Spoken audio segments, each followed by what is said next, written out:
Hello, friends. So again, today's going to be asynchronous day, a little unplanned day, but I will be back next week. But I will not see you until Wednesday because on Tuesday you are taking the PSAT, and I wanted to go over a lesson and just give you a little bit more practice. So for the asynchronous lesson on Thursday yesterday, you had a chance to work with colons, semicolons, and then do some corrections. That'll be similar on the PSAT, as you'll have a sentence, and then you have to decide, is there no change? Or is it one of the other three samples? And it goes A, B, C, or D. So what I also want to give you a chance to look at is the reading passages. So on the SAT reading section, that is one section where students will say they did not have enough time to read through everything and answer the questions. So the more you read and the more you prepare, the more likely you are to finish it and have enough time. So we're going to start that practice today. Understanding that on Tuesday, it is a practice SAT. So you want to do the best you can. You use your score, and then based on your score, that's where you need to improve. So let's say you do fantastic in science or on the science passage, but then you don't do as well in the literature passage. You may need to improve there. Or you do great in the English section, but not so well in the math section. Math is where you might really want to put a lot of your effort into. So for today, let's go to our lesson. If you go into your email, I sent you an invite to a class for English 9. So you're going to go into your email and then open up that link that is there. And then we have our class page, and then there's an assignment just for reading and working on the literature passage. So you're going to go ahead and open that. And it is it looks very long. There's a lot that you can do, but you do not have to do all of it. So what you are going to do is read the beginning of what's in the article, listen to these two videos. So it has the passage here. If you want to read the sample passage, they'll read through it. But then there's going to be two videos that talk to you about how to read a passage. And it talks about this active reading step. And it really does what we've been working on, is that idea of where you predict, you make connections, you make comments, you try to summarize what you read, and you go through some of those active reading strategies.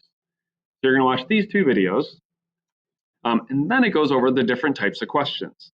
So I do not want you to, or you do not have to, go through I think there's 7 different types of questions that it discusses. Instead, you are welcome to bounce around and then just pick 3 different questions that you would like to try and then get more information on. You are welcome to do all of the questions. It'll probably take you about 35 minutes with watching the videos and answering them. And so if you'd like all that practice, you may. Otherwise, pick 3 that you're like, yeah, I think I might need help here. I'm interested in this question. So let's say you pick question 1, determining explicit meaning. And then it gives you a tip here. So you read through the tip, and then you try to answer the question. According to the passage, the old man was standing on the veranda because A, B, C, or D. And then you'll answer the question, and then you check to see how you did.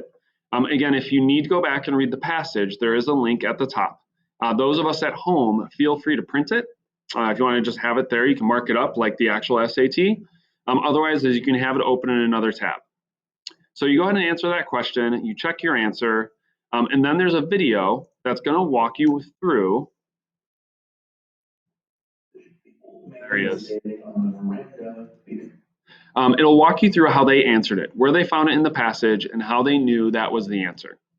So then you could see, did I get it right? And then also, how did they know that was the right answer? And then you do question 2, same thing. And then question 3 says words and phrases in context.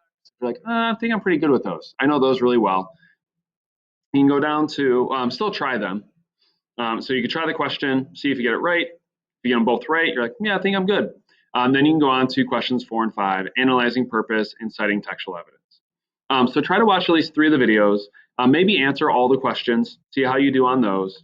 And then once you've finished that, so you watched at least 3 of the videos and you've answered the questions, on Classroom, there's a link to a Google form in that post, and it just asks you, which questions did you try and watch the videos for? It gives you a scenario about tips. So read through the scenario, then say what 2 tips you would give the student. And then just how are you currently feeling about how you're going to do on the PSAT next Tuesday? So 1 through 8, are you really worried? Or 8, you are feeling fantastic. And then we'll see how you do on Tuesday. On Khan, just so you know, is all these other activities are available for you. So feel free if you want to do some of the other reading activities, or if you want to go over the language examples and some of the grammar practice, you can do some of those exercises as well. There's no such thing as over preparation. Over preparation is a lazy lie. And it also has some great math supports as well. So if math's your area and that's the one you really want to make sure you're ready for, feel free to do some of those lessons. You guys are going to do great on Tuesday. Once you finish that, submit it all. If you still have time for the period, put your feet up, relax, grab your book. We know that's the other way to do great on the SAT is to read, read, read. And then I will see you guys on Wednesday, and I really look forward to hearing how the PSAT went. All right, you guys have a great weekend once you're all finished.